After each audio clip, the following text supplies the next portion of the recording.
जी अस्सलाम वालेकुम। Pakistan super league इस वक्त अपने अरूज पर है।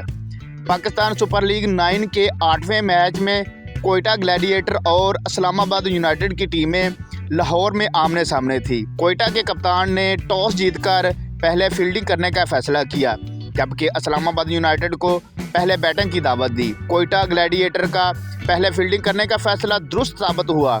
इस्लामाबाद यूनाइटेड ने मुकर्ररा 20 ओवर में 8 विकेटों के नुकसान पर 138 रन बनाए।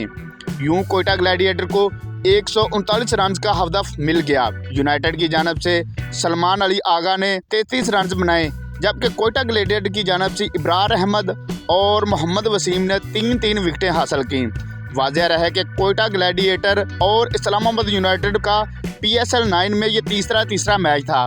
कोयटा ग्लैडिएटर अपने पहले दोनों मैचेस में फतह हासिल कर चुकी थी, जबकि इस्लामाबाद यूनाइटेड को एक मैच में फतह और एक मैच में शिकस्त हुई थी। इस्लामाबाद यूनाइटेड इस मुकाबले में भरपूर मुकाबले के बावजूद 19वें ओवर में हिम्मत हार गई और यूं कोयटा ग्लैडिएटर ने 139 रन का टारगेट 19वें ओवर में 7 विकेटों के नुकसान पर हासिल कर लिया और इसके साथ ही कोयटा ग्लैडिएटर ने अपनी फतूहात की हैट्रिक मुकम्मल की और इस्लामाबाद यूनाइटेड को शिकस्त का सामना करना पड़ा।